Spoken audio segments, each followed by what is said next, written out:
ناظرین السلام علیکم ورحمۃ اللہ وبرکاتہ۔ آج ہمارا خلاصہ قرآن مجید کے سلسلے میں 27واں پارہ ہے۔ آخری منزل جو ہے اس کا کل سے ہم نے آغاز کر لیا تھا، اور ہم نے کہا تھا کہ آخری منزل میں جتنی صورتیں ہیں ان کا بڑا موضوع میجر ٹاپک جو ہے وہ آخرت ہے، اور خاص طور اس میں بھی جنت اور جہنم کا بیان۔ تو سورہ ذاریات کا بیان چل رہا ہے 27ویں پارے کے آغاز میں۔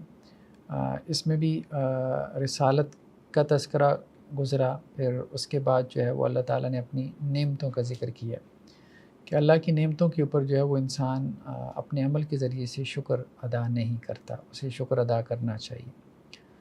تو فرمایا گیا والسماء بنیناہا بأید وإنا لموسعون، آسمانوں کو ہم نے اپنی قوت سے، قدرت سے بنایا، اور بے شک ہم ان کو وسعتیں دے رہے ہیں، یعنی آسمانوں کو جو ہے وہ ہم وسیع کر رہے ہیں، یا ہم اس کو جو ہے وہ وسیع بنانے والے ہیں۔ کلاسیکل جو اس کی تفسیر ہے وہ تو یہی ہے کہ آسمانوں میں بہت زیادہ وسعتیں ہیں، ٹھیک ہے، اللہ تعالیٰ نے آسمانوں کو بہت زیادہ ایکسپینڈ کیا ہے۔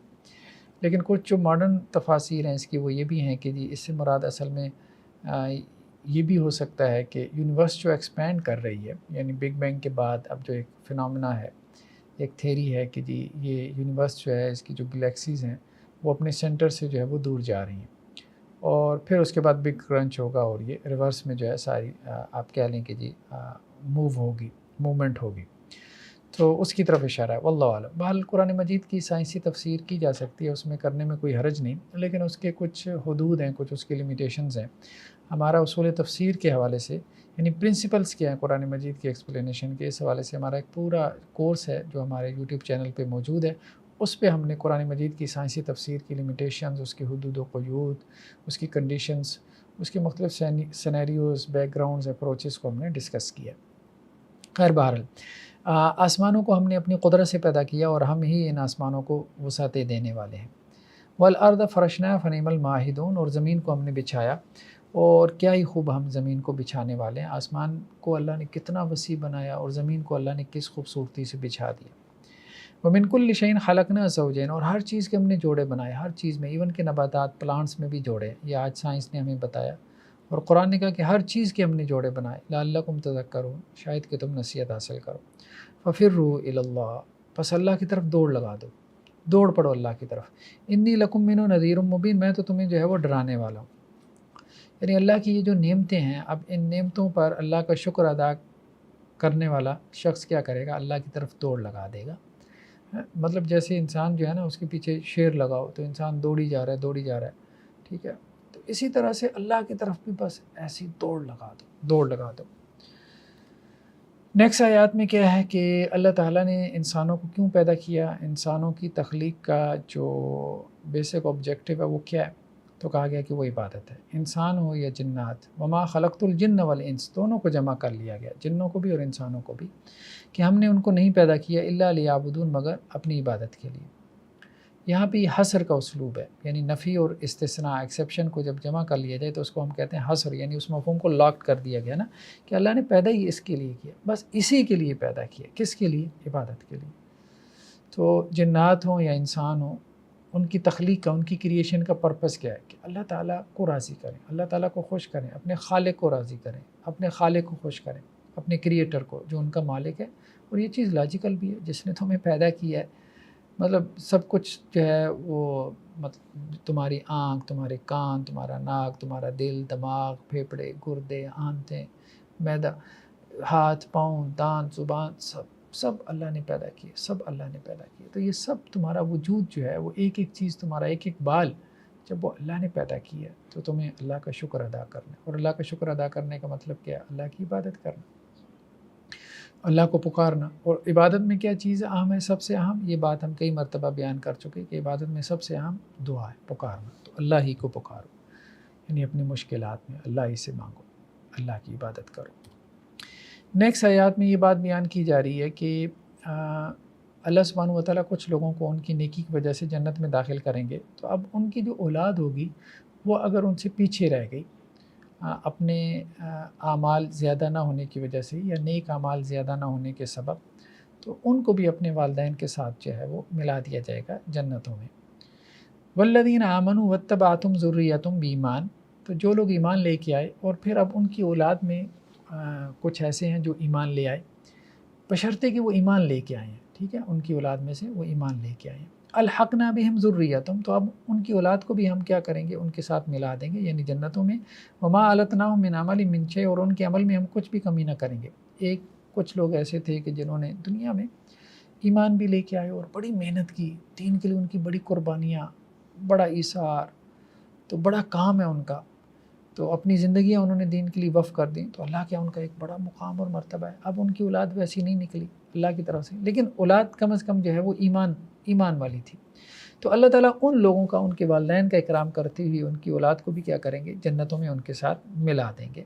کل امرئ بما کسب رہین، آپ کہہ دیں کہ ہر آدمی جو ہے وہ اپنے اعمال کی وجہ سے رہن رکھا گیا ہے، مطلب جو اس نے کمایا اس کی وجہ سے وہ رہن رکھا ہوا ہے، مطلب قیامت والے دن جو ہے وہ اسے اپنے اعمال کے بدلے میں جو ہے وہ اپنی جان جو ہے وہ اللہ سے چھڑوانی پڑے گی۔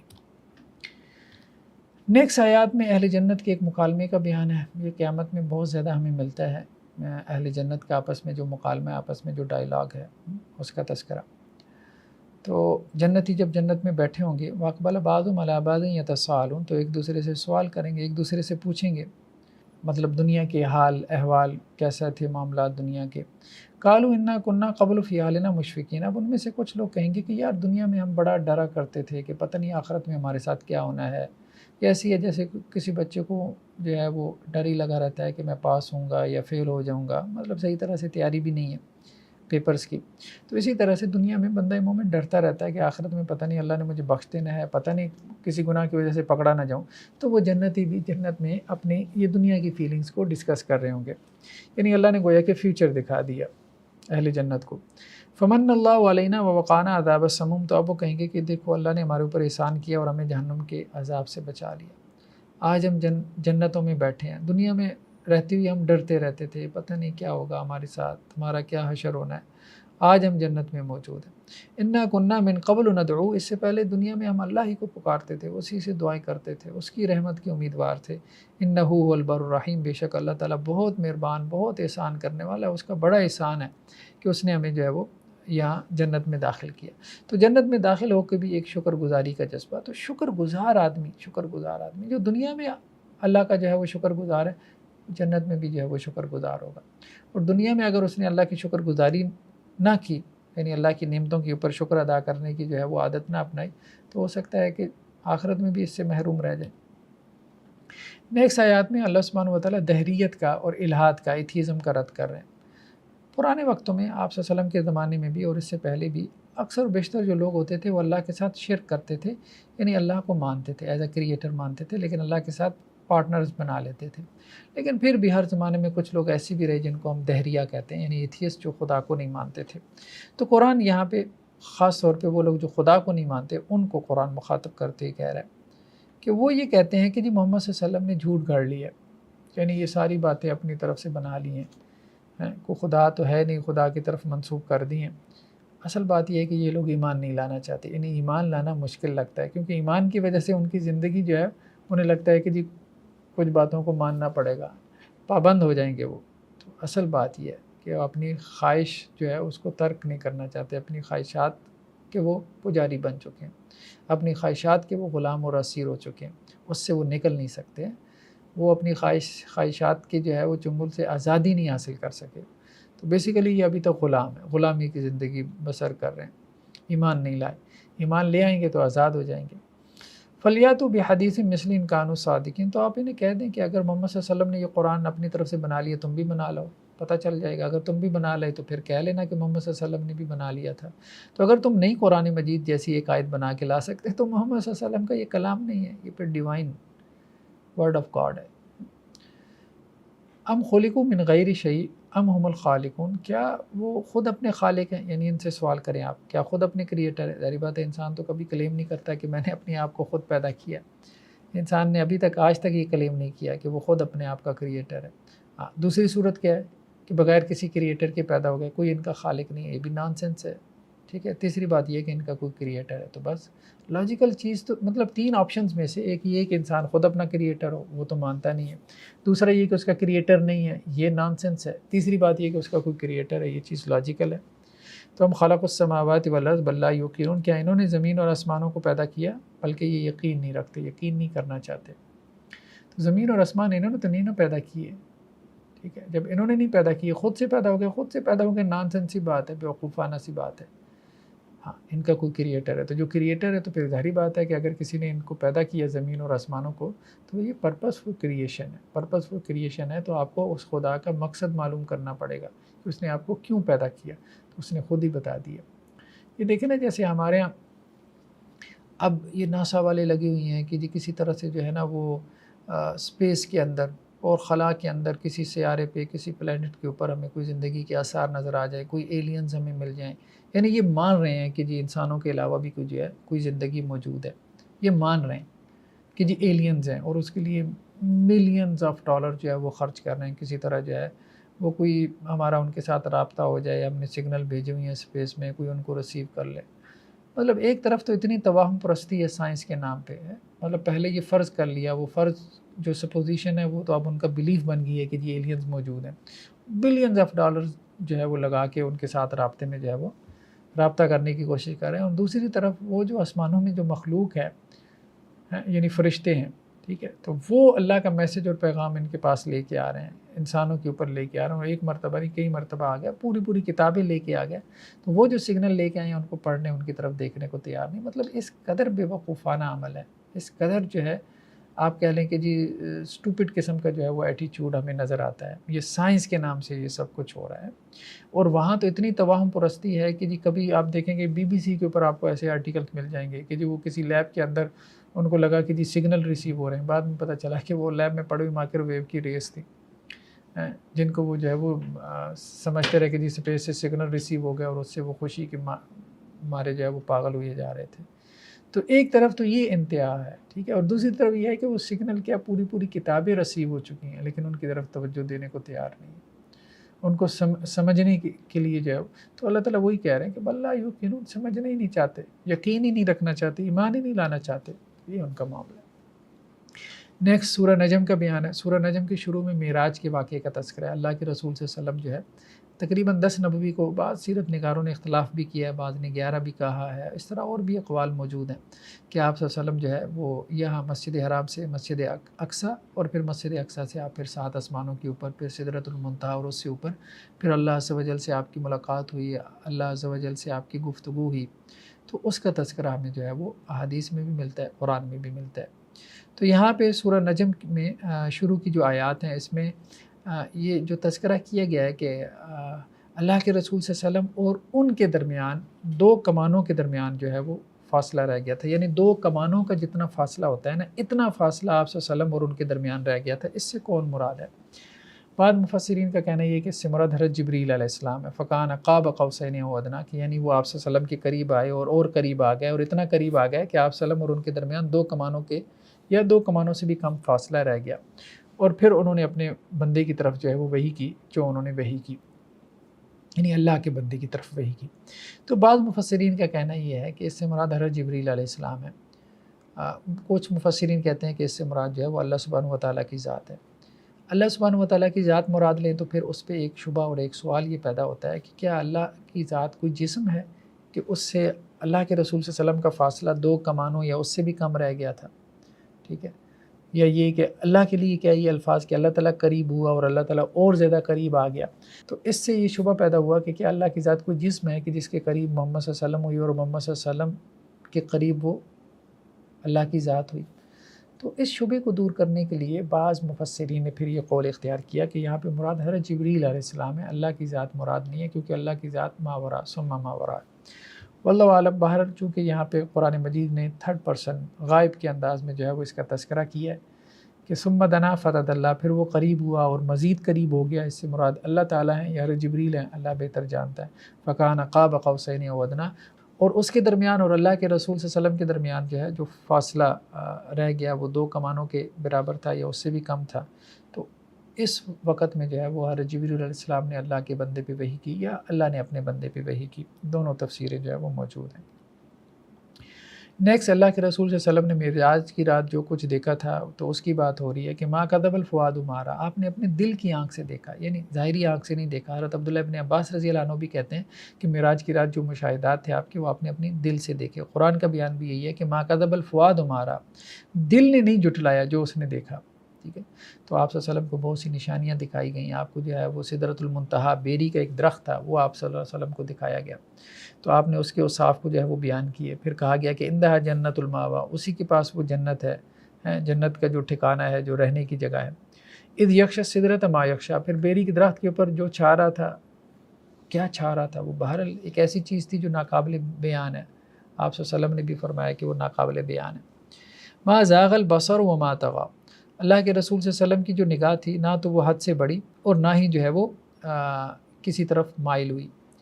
لقد رأى من آیات رب الکبریٰ، آپ نے اپنے رب کی بڑی نشانیاں دیکھی۔ تو کیا معراج کی رات آپ صلی اللہ علیہ وسلم نے اپنے رب کو بھی دیکھا؟ اس میں اختلاف ہے، صحابہ میں سے یہ اختلاف چلا آ رہا ہے۔ حضرت علی رضی اللہ عنہ کا قول یہ تھا کہ آپ صلی اللہ علیہ وسلم نے اپنے رب کو دیکھا، اگرچہ دل کی آنکھ سے دیکھا، یہاں پہ بھی اس کا تذکرہ ہمیں ملتا ہے ما کذب الفؤاد ما رأى، لیکن ام المومنین حضرت عائشہ رضی اللہ عنہ کا قول یہ ہے کہ آپ صلی اللہ علیہ وسلم نے جو ہے وہ اپنے رب کو نہیں دیکھا، اپنے رب سے گفتگو کی ہے لیکن اپنے رب کو نہیں دیکھا، یعنی حجاب کے پیچھے سے اپنے رب سے جو ہے وہ گفتگو کی ہے۔ تو دونوں طرح کے اقوال ہمیں مفسرین کے اندر جو ہے وہ ملتے ہیں۔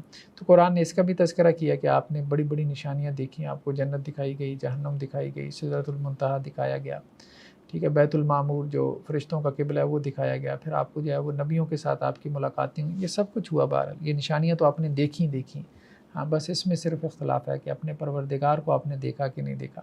باقی یہ کہ قیامت والے دن تو دیکھیں گے، وہ تو ہمیں حدیثوں میں بھی ملتا ہے۔ نیکسٹ آیات میں یہ ہے کہ کبیرہ گناہوں سے جو اجتناب ہے یہ بہت ضروری ہے۔ قرآن میں کئی ایک مقام پہ یہ بیان موجود ہے کہ اللہ کے بندے وہ ہے جو کبیرہ گناہوں سے، بڑے بڑے گناہوں سے بچتے رہتے ہیں، چھوٹے گناہ اللہ تعالیٰ ویسے ہی معاف کر دیتا ہے۔ ہوتا یہ ہے کہ جب بھی کوئی نبی دنیا سے چلے جاتے ہیں تو ایک وقت گزر جاتا ہے ان کی قوم پر، اس نبی کی امت پہ، تو وہ امت کیا کرتی ہے کہ وہ چھوٹی چھوٹی چیزوں کے بارے میں بڑی حساس ہو جاتی ہے اور بڑے بڑے گناہوں کو کچھ سمجھتی نہیں ہے۔ تو یہ وہی بات ہے کہ الذین یجتنبون کبائر الاثم والفواحش، کہ جو لوگ جو ہے وہ کبیرہ گناہوں کو اور بے حیائی کی باتوں سے اجتناب کرتے ہیں۔ الا اللمم، ہاں چھوٹے چھوٹے گناہ، ان ربک واسع المغفرۃ، تو آپ کا رب جو ہے وہ اس کی مغفرت بہت وسیع ہے۔ هو اعلم بکم اذ انشأکم من الارض، اللہ تعالیٰ تمہیں خوب جانتا ہے جب اللہ نے تم کو مٹی سے پیدا کیا، وَإِذْ أَنْتُمْ أَجِنَّةٌ فِي بُطُونِ أُمَّهَاتِكُمْ، جب تم اپنے ماں کے پیٹ میں تھے حالت جنین میں، اس وقت اللہ تمہیں بہتر جانتا تھا۔ فَلَا تُزَكُّوا أَنفُسَكُمْ، اپنے آپ کو پاک صاف نہ کہو، مطلب اپنی تعریفیں مت کیا کرو کہ میں اتنا اچھا، میں اتنا نیک، متقی پرہیزگار ہو۔ عالم و بمن اتقى، اللہ کو پتہ ہے کہ کون کتنا متقی ہے۔ تو اپنی خوبیاں اس طرح سے نہ بیان کیا کرو، اللہ کو یہ چیز پسند نہیں ہے۔ تو اصل رویہ کیا ہونا چاہیے ایک بندہ مومن کا کہ بڑے گناہوں کے بارے میں حساس رہے، سود سے بچے، رشوت سے بچے، ظلم سے بچے، شرک سے بچے، قتل سے بچے، زنا سے بچے، چوری سے بچے، ڈکیتی سے بچے، جھوٹ سے بچے، وعدہ خلافی سے بچے، ٹھیک ہے۔ تو یہ جو بڑے بڑے گناہ ہیں، والدین کی نافرمانی سے بچے، ان سے بچنا چاہیے۔ باقی چھوٹے چھوٹے گناہ اللہ تعالیٰ معاف کرتے ہی رہتے ہیں۔ تو یہ معاملہ نہیں ہونا چاہیے کہ انسان چھوٹی چھوٹی چیزوں کے بارے میں حساس ہو جائے۔ اب کسی جو ہے وہ انسان کا قتل کر دیا ہے، ٹھیک ہے، اب قتل تو جو ہے وہ کسی انسان کا وہ تو ایسی ہے کہ جیسے کسی مچھر کو مار دیا ہے، اس کو تو یوں سمجھ رہا ہوں، اور مچھر کا خون جو ہے وہ اپنی قمیض پہ لگ جائے تو اس کے بارے میں بڑا حساس ہو کہ میری قمیض ناپاک ہوگی، اب اس میں نماز پڑھ سکتا ہوں کہ نہیں پڑھ سکتا۔ تو یہ چھوٹے چھوٹے مسائل کے بارے میں جو ہے وہ انسان حساس ہو جائے اور بڑے بڑے گناہ کرتا رہے، ٹھیک ہے۔ تسبیح جو ہے وہ بائیں ہاتھ میں پکڑ کے پڑھ سکتے ہیں کہ نہیں پکڑ سکتے، اور دوسرے ہاتھ سے جو ہے وہ رشوت لی جا رہے ہو، یعنی رشوت لینا اس کے لیے کوئی مسئلہ نہ ہو، لیکن یہ اس کے لیے بڑا مسئلہ ہو کہ تسبیح کون سے ہاتھ میں جو ہے وہ پکڑ کے اس نے پڑھنی ہے، ٹھیک ہے۔ تو یہ ہمارے یہاں ہم دیکھتے ہیں کہ اس قسم کی شخصیات جو ہے وہ سوسائٹی میں پیدا ہو جاتی ہیں کہ دین کے اصل میسج کو وہ بھلا دیتے ہیں، دین کے اصل میسج کو وہ پس پردہ ڈال دیتے ہیں، پھر وہ ان چیزوں کے اوپر بحث کرتے رہتے ہیں کہ جی کچن میں جو کیلا رکھنا ہے اس کا رخ جو ہے وہ قبلے کی طرف ہونا چاہیے کہ نہیں ہونا چاہیے، بڑی بڑی چیزوں کی پرواہ ہی نہیں ہے۔ وہ جو قرآن کہتا ہے نا لولا ینہاہم الربانیون والاحبار عن قولہم الاسم واکلہم السحت، ان کے مولوی، ان کے صوفی، ان کے درویش، ان کے وائز انہیں کیوں نہیں منع کرتے، حرام کھانے سے کیوں نہیں منع کرتے، ان کو جو ہے وہ گناہ کی باتوں سے کیوں نہیں منع کرتے۔ اب حرام کھانے سے اگر منع کریں گے تو ہر دوسرا جو مقتدی ہے، ٹھیک ہے، اس کی کمائی جو ہے وہ حرام کی ہے، کوئی رشوت لے رہا ہے، کوئی سود خور ہے، کوئی جھوٹی قسمیں کھا کے جو ہے وہ اپنا مال جو ہے وہ بٹور رہا ہے، ٹھیک ہے. اب مولوی صاحب اگر ان چیزوں کو جو ہے وہ جمعے کے خطبے میں دروس میں بیان کرنا شروع کر دیں گے اور کہیں گے کہ جی ہم نے چندہ نہیں لینا جس کا مال حرام کا ہے، تو پھر کہاں سے مسجد چلے گی اور کہاں سے جو ہے وہ مولوی صاحب کا مدرسہ چلے گا؟ تو یہ صورتحال ہے. بہرحال نہیں، ان چیزوں سے روکنا ہے. اصل چیز یہی ہے، نہیں عن المنکر، نہیں عن المنکر.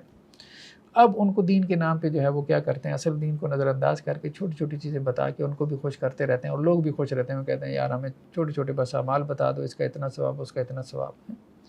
تو بس وہ لوگوں کو بھی جو ہے نا وہ کوئی افیون چاہیے، بس کوئی اس قسم کی ایڈکشن چاہیے، بس جو ان کو بتا دی جائے اور وہ کرتے رہیں. بس یہ وظیفہ ہمیں مل گیا، بس ہم جنت میں چلے جائیں. باقی یہ ہے کہ لوگوں کا حق مارتے رہیں، لوگوں کے ساتھ ظلم کرتے رہیں، اس کی کوئی پرواہ ہی نہیں ہے. نہیں، یہ بہت بڑی غلط فہمی میں مبتلا ہے. نیکسٹ آیات میں کیا کہا جا رہا ہے کہ انسان کو اس کی محنت کا ہی پھل ملے گا. وَلَيْسَ لِلْإِنسَانِ إِلَّا مَا سَعَىٰ. انسان کو آخرت میں وہی کچھ ملے گا جس کے لیے اس نے ایفرٹ کی. دنیا میں بھی جس کے لیے اسٹرگل کرتا ہے وہی کچھ ملتا ہے، ٹھیک ہے. وَأَنَّ سَعْيَهُ سَوْفَ يُرَىٰ. اور ان قریب انسان کی جو کوشش ہے وہ دیکھی جائے گی. اللہ تعالیٰ دیکھیں گے اس کے اعمال نامے میں کتنی اس نے ایفرٹ کی، کتنی کوشش کی. پھر اس کی کوشش کے عوض اس کو ثُمَّ يُجْزَاهُ الْجَزَاءَ الْأَوْفَىٰ، پورا بدلہ دیا جائے گا. وَأَنَّ إِلَىٰ رَبِّكَ الْمُنتَهَىٰ. اور دیکھو تمہیں اپنے رب کے پاس ہی واپس آنا ہے، اللہ کے پاس ہی واپس پہنچنا ہے. تو محنت کا پھل ملے گا. محنت تو کرنی پڑے گی. اللہ کے رسول صلی اللہ علیہ وسلم نے جو ہے وہ اپنی بیٹی حضرت فاطمہ رضی اللہ عنہا سے کہا تھا کہ دیکھو میں تمہیں جہنم کی آگ سے نہیں بچا سکتا، اپنے آپ کو جہنم کی آگ سے بچاؤ اپنے عمل کے ذریعے سے. آپ صلی اللہ علیہ وسلم نے اپنی پھوپھی حضرت صفیہ سے کہا کہ دیکھو میں تمہیں اپنے جو ہے وہ بیاہ پہ جنت میں نہیں لے کے جا سکتا، اپنے آپ کو جہنم کی آگ سے خود ہی بچاؤ اور اپنے اعمال کے سبب بچاؤ.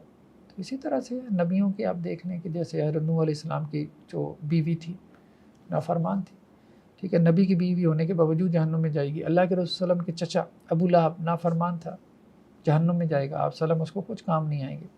اسی طرح سے جو ہے وہ حضرت لوط علیہ السلام کی بیوی ہے، کچھ کام نہیں آئیں گے حضرت لوط علیہ السلام ان کو. حضرت نوح علیہ السلام کا بیٹا، حضرت نوح علیہ السلام اپنے بیٹے کے کچھ کام نہیں آئیں گے. حضرت ابراہیم علیہ السلام کے والد ایمان نہیں لے کے آئے، حضرت ابراہیم علیہ السلام ان کو کچھ کام نہیں آئیں گے. تو والد ہو گیا، بیوی ہو گئی، بیٹا ہو گیا، چچا ہو گیا. تو بڑے بڑے انبیاء جو ہے وہ اپنے ان رشتہ داروں کے کچھ کام نہیں آئیں گے کیونکہ وہ ایمان ہی نہیں لے کے آئے. تو انسان کو آخرت میں جو کچھ ملے گا ظاہری بات ہے اسے اس کی ایفرٹ کے عوض ملے گا نا. تو وہ پہلے کچھ ایفرٹ کرے گا تو صحیح نا، کوئی ایمان لے کے آئے گا، کوئی نیک عمل کرے گا، پھر اس کے بعد اگر کوئی کمی کوتاہی ہو گئی تو وہ پھر شفاعت کا کانسیپٹ ہے، ٹھیک ہے، وہ کمی کوتاہی شفاعت سے دور ہو جائے گی. لیکن ایفرٹ ہی نہیں کرے پھر ظاہری بات ہے پھر کون اس کی سفارش کرے گا. نیکسٹ آیات میں سورہ قمر میں یہ بات بیان کی جا رہی ہے اور یہ بات بار بار سورہ قمر میں ریپیٹ ہو کے بیان ہوئی ہے. یہ آیت کئی مرتبہ بیان ہوئی سورہ قمر کے اندر کہ وَلَقَدْ يَسَّرْنَا الْقُرْآنَ لِلذِّكْرِ فَهَلْ مِن مُدَّكِرٍ، کہ ہم نے قرآن کو آسان کر دیا نصیحت کے لیے، تو ہے کوئی نصیحت حاصل کرنے والا. قرآن کو سمجھنے کے دو لیول ہیں. ایک لیول وہ ہے جسے ہم واضح و نصیحت کہتے ہیں. واضح و نصیحت کے اعتبار سے قرآن مجید آسان ہے، ہر بندہ جو ہے وہ اس کا ترجمہ پڑھے اور اس کے ساتھ اپنا ایک پرسنل جو ہے وہ تعلق قائم کرے کہ قرآن سے میں نصیحت حاصل کروں اور اپنی زندگی میں کوئی عملی تبدیلی لے کے آؤں. قرآن کے تراجم کس لیے لکھے گئے؟ ظاہری بات ہے علماء کو تو عربی آتی ہے، ہر فرقے کے علماء نے، ہر سیکٹ کے علماء نے جو ہے وہ قرآن مجید کی اردو میں ترجمہ اور تفسیر ہمیں مل جاتی ہے، ہر زبان میں مل جاتی ہے، انگریزی میں مل جاتی ہے، پشتو میں مل جاتی ہے، پنجابی میں مل جاتی ہے. تو یہ سب علماء نے کس لیے کیا؟ عوام الناس کے لیے کیا نا. تو عوام الناس کو قرآن مجید کا ترجمہ پڑھنا چاہیے، سننا چاہیے، سمجھنا چاہیے، قرآن کے ساتھ ایک تعلق تذکر کے لیول پہ، نصیحت کے لیول پہ کہ قرآن نصیحت بن رہا ہے ہمارے لیے. ہاں ایک ہے قرآن مجید کو سمجھنا تدبر کے لیول پہ، گہرائی میں غور و فکر کرنا، قرآن مجید سے مسئلے نکالنا، قرآن مجید سے فقہی احکام نکالنا، شریعہ رولنگ جو ہے ڈرائیو کرنا، قرآن مجید سے فتوے دینا. اب یہ کام ایک عالم کا ہے، ایک ایکسپرٹ کا ہے کہ جس کی زندگی قرآن مجید کے لیے وقف ہے، جس نے علوم قرآن، قرآنک سائنسز کو، جو اسلامک سائنسز ہیں ان کا علوم جو ہے وہ حاصل کیا، عربی زبان اور خاص طور پہ قرآن کی جو عربی ہے اس کی گہرائی میں اترا، ٹھیک ہے، تو صرف ناو کو جو ہے وہ اچھے سے سمجھا اس نے، تو اس میں اس نے گرپ حاصل کی، پھر وہ جو ہے وہ قرآن کو تدبر کے لیول پہ سمجھے اور پھر قرآن کو آگے بیان کرے، تو اس میں کوئی حرج نہیں ہے. عام آدمی کا تعلق قرآن سے تذکر کے لیول پہ، نصیحت کے لیول پر ہے، وہ ہر آدمی کا ہو سکتا ہے، ٹھیک ہے. وہ اگر اس نے درس بھی دینا ہے تو وہ کسی معروف قرآن مجید کی تفسیر جو ہے وہ اس کو سامنے رکھ کے اس میں سے کچھ پڑھ لے، جو کسی عالم کی تفسیر ہے تو اس کا درس دے دے، تو اس میں کوئی حرج نہیں تذکر کے لیے. ہاں اگر اس نے کوئی نقطہ رسی کرنی ہے، اس نے کوئی تفسیر بیان کرنی ہے، اس نے کوئی تفسیر لکھنی ہے، تو پھر ایک وہ لیول ہے جہاں اسے ایکسپرٹ بننا پڑے گا، باقاعدہ علم حاصل کرنا پڑے گا، جو دین کا نالج ہے، جو اسلامک سائنسز ہیں، جو قرآنک سائنسز ہیں، ان کی گہرائی میں اترنا پڑے گا. نیکسٹ کیا ہے سورہ رحمان. سورہ رحمان کی فضیلت ہمیں حدیثوں میں ملتی ہے، اور یہ وہ قرآن مجید کی صورت ہے کہ جس میں جنات کو بھی مخاطب کیا گیا. یعنی عام طور پہ قرآن میں ہمیں انداز یہ ملتا ہے کہ انسانوں کو خطاب ہے، لیکن اس صورت میں جو ہے وہ انسانوں کے ساتھ جنات دونوں کو مخاطب کیا گیا اکثر و بیشتر آیات میں. تو شروع کی آیات میں اللہ تعالیٰ جو ہے وہ قرآن مجید کی فضیلت کو بیان فرما رہے ہیں اور کہہ رہے ہیں کہ الرحمن، اللہ کے صفاتی ناموں میں سب سے افضل رحمان صفاتی ناموں میں. علم القرآن، اللہ نے قرآن کا علم دیا. ویسے تو جو علم انسان کے پاس ہے سب اللہ کا دیا ہوا ہے، سائنس کا ہے، سوشل سائنسز کا ہے، سب اللہ نے سکھایا. وعلم آدم الاسماء کلھا، لینگویجز کا علم بھی اللہ نے دیا. ٹھیک ہے، تو علم القرآن. لیکن اللہ تعالیٰ نے جو بھی انسانوں کو علوم دیے ان میں سب سے بہترین علم قرآن کا ہے، جس کا تذکرہ اللہ نے کیا. خلق الانسان، اللہ نے انسان کو پیدا کیا. اب سب چرند پرند حیوانات، زمین آسمان، ستارے، یہ سب اللہ کے پیدا کرتا ہے، لیکن بہترین مخلوق انسان ہے. علمہ البیان، اللہ تعالیٰ نے انسان کو بیان کی قوت دی، قوت گویائی، اسپیکنگ پاور دی. ویسے تو انسان کے اندر قوت بصارت ہے، سماعت ہے، سننے کی قوت ہے، دیکھنے کی ہے، یہ سب اللہ کی دی ہوئی قوتیں ہیں، لیکن ان میں سب سے بہترین قوت گویائی ہے. یعنی انسان جو ہے وہ دوسروں سے کس لحاظ سے ممتاز ہے کہ انسان بول سکتا ہے، دوسرے جاندار بول نہیں سکتے. مثال کے طور پہ کچھ جاندار ایسے ہیں کہ جن کے حواس خمسہ انسان سے بھی زیادہ ہے. جیسے کتے کے اندر جو قوت شامہ ہوتی ہے، سونگھنے کی قوت، وہ انسان سے زیادہ ہوتی ہے. باز اور شکرے کے اندر دیکھنے کی جو صلاحیت ہوتی ہے وہ انسان سے زیادہ ہوتی ہے. لیکن انسان کے اندر ایک صلاحیت ایسی ہے کہ جس کی وجہ سے یہ دوسرے جانداروں سے، دوسرے حیوانات سے مختلف ہے، اور وہ ہے قوت گویائی. تو اب نتیجہ کیا ہے کہ اللہ کی بہترین صفت، یعنی اللہ تعالیٰ نے بہترین علم انسان کو دیا. کس کو؟ جو اللہ تعالیٰ کی بہترین مخلوق ہے. اللہ نے اپنی بہترین مخلوق یعنی انسان کو بہترین علم یعنی قرآن دیا. اب انسان کیا کرے؟ اپنی بہترین صلاحیت یعنی قوت گویائی کو اس بہترین علم کے سیکھنے سکھانے میں لگا دے، یعنی قرآن مجید کے، جس کو اللہ کے رسول صلی اللہ علیہ وسلم نے کہا خیرکم من تعلم القرآن وعلمہ. تم میں سے بہترین وہ ہے، کس کو کہا؟ صحابہ کو. یعنی بیسٹ آف یو، تم میں سے بہترین، صحابہ میں سے بہترین وہ ہیں جو قرآن سیکھیں اور سکھائیں. یعنی صحابہ تو سب بہترین ہیں، لیکن ان میں بھی بہترین وہ ہے جو پھر قرآن سیکھتے اور سکھاتے ہیں. تو یہ ہمیں بھی قرآن سیکھنے اور سکھانے کے لیے اپنی زندگی میں سے کچھ وقت جو ہے وہ نکالنا چاہیے، قرآن کے ساتھ سنجیدہ جو ہے وہ تعلق قائم کریں. نیکسٹ آیات میں وہی جو آخری منزل کی صورتوں کا مرکزی مضمون ہے، قیامت کا، جنت اور جہنم کا بیان. تو قیامت والے دن کے حوالے سے یہ بات بیان کی جا رہی ہے کہ رزلٹ انسانوں کے چہروں پہ لکھا ہوگا. دنیا میں بھی جب رزلٹ آتا ہے تو آپ دیکھتے ہیں کہ رزلٹ والے دن جو ہے وہ بعض بچوں کے چہرے کھلے ہوتے ہیں، ان کو پتہ ہوتا ہے کہ ان کے پیپر کیسے ہوئے ہیں، اور سب کلاس کو پتہ ہوتا ہے کہ یہ محنتی بچے تھے. اور کچھ بچے ایسے ہوتے ہیں کہ ان کے چہرے مرجھائے ہوتے ہیں، وہ ڈر رہے ہوتے ہیں ہم فیل نہ ہو جائیں. ٹھیک ہے، تو ان کو پتہ ہوتا ہے کہ انہوں نے سارا سال پڑھائی نہیں کی، اور باقی کلاس کے بچوں کو بھی پتہ ہوتا ہے کہ یہ نکمے بچے ہیں. تو اسی طرح قیامت والے دن جب لوگ میدان حشر میں کھڑے ہوں گے تو ان کے چہروں سے رزلٹ عیاں ہوگا، اس سے پہلے کہ اعمال نامے ان کے ہاتھوں میں پکڑائے جائیں. یہی بات بیان کی جا رہی ہے. فَيَوْمِئِذٍ لَا يُسْأَلُ عَنْ ذَنبِهِ إِنسٌ وَلَا جَانٌ. قیامت والے دن کسی جن سے، کسی انسان سے اس کے گناہوں کے بارے میں پوچھا نہیں جائے گا. خود ہی اس کے چہرہ ہی بتا دے گا کہ بھائی وہ مطلب گناہ گار ہے کہ نہیں. یعرف المجرمون بسیماہم، مجرم جو ہے وہ اپنی چہروں سے، اپنی پیشانیوں سے پہچانے جائیں گے. فیؤخذ بالنواصی والاقدام، اور انہیں ان کے قدموں سے اور ان کی پیشانیوں سے پکڑ کے جو ہے وہ جہنم کے اندر پھینک دیا جائے گا. تو اے جن و انس، تم اپنے رب کی کون کون سی نعمتوں کو جھٹلاؤ گے؟ تمہارے رب کی بہت بڑی بڑی نعمتیں ہیں، تو ان کو جھٹلانے کی طرف نہ جاؤ، ان نعمتوں کا شکر ادا کرو. اگر ان کا شکر نہ ادا کرو گے اور اللہ کی نعمتوں کی ناشکری کرو گے تو پھر یہ جہنم تمہارا مقدر بن جائے گی. نیکسٹ آیات میں جہنم کے تذکرے کے بعد جنت کا ذکر ہے. قرآن میں اکثر و بیشتر جنت اور جہنم کا بیان ایک ساتھ ہمیں ملتا ہے. اس کی وجہ یہ ہے کہ جو لوگ اللہ کی نافرمانی کرنے والے ہیں ان کے لیے جہنم کا ذکر کیا جاتا ہے تاکہ وہ جہنم کے ڈر اور خوف کی وجہ سے جو ہے وہ اپنے عمل کو ٹھیک کر لیں. اور جو اللہ کے فرما بردار ہیں پھر ان کے لیے جنت کا تذکرہ کیا جاتا ہے تاکہ ان کی شکر گزاری اور ان کی جو فرما برداری ہے اس میں اضافہ ہو کہ اللہ نے ان کے لیے کیا نعمتیں تیار کر رکھی ہیں. تو کہا جا رہا ہے کہ وَلِمَنْ خَافَ مَقَامَ رَبِّهِ جَنَّتَانِ، جو اپنے رب کے سامنے کھڑا ہونے سے ڈرا اس کے لیے 2 جنتیں ہیں. یعنی یہاں دنیا میں رہتی اسے ڈر اور خوف پیدا ہوا کہ یار ایک دن میں نے اللہ کے سامنے کھڑا ہونا ہے اور اللہ نے مجھ سے جو ہے وہ سوالات پوچھنے ہیں، اچھا میرے بندے یہ کیوں کیا، وہ کیوں کیا. تو یہ سب کچھ سوچ کے وہ دنیا میں ہی ڈر گیا. تو اس کے لیے تو 2 جنتیں ہیں. یعنی بن دیکھے، اللہ کو بن دیکھے ڈر رہا ہے نا، تو بہت بڑا مقام ہے. اب یہ جو 2 جنتیں ہیں، کہا جا رہا ہے کہ ذوات افنان، اس کی جو شاخیں ہیں نا وہ بہت بہت زیادہ ہوں گے، یعنی گھنے باغات ہوں گے، جیسے آج بھی ہم سینریز میں دیکھتے ہیں یا بعض اوقات چھوٹے چھوٹے کلپس جو ہے دنیا کے اس پلانٹ ارتھ کے وائرل ہو جاتے ہیں، تو وہ جو گھنے باغات ہوتے ہیں جہاں سورج کی دھوپ بھی جو ہے وہ نیچے زمین پہ نہیں پڑ رہی ہوتی، تو وہ انسان کو بہت اٹریکٹ کرتے ہیں، خاص طور پہ پہاڑوں کے اندر جہاں چشموں کا پانی بھی بہہ رہا ہو۔ تو اسی طرح کی جو ہے وہ دو جنتیں ہوں گی۔ اب دو جنتوں سے کیا مراد ہے؟ اس میں بعض مفسرین تو اس طرف گئے ہیں کہ ایک جنت جو ہے وہ انسانوں کے لیے ہوگی، ایک جنات کے لیے ہوگی۔ تو جنات کی جنت ان کی خواہشات کے حساب سے ہوگی، اور انسانوں کی جو ہے وہ ان کی خواہشات کے اعتبار سے، کیونکہ دونوں کا جو سبسٹنس ہے، یعنی جو مادہ تخلیق ہے، میٹر آف کریشن ہے، وہ ڈیفرنٹ ہے۔ جنات کو اللہ تعالیٰ نے آگ کی لپٹ سے پیدا کیا، انسانوں کو جو ہے وہ مٹی سے پیدا کیا، تو دونوں کی جنتیں مختلف ہوں گی۔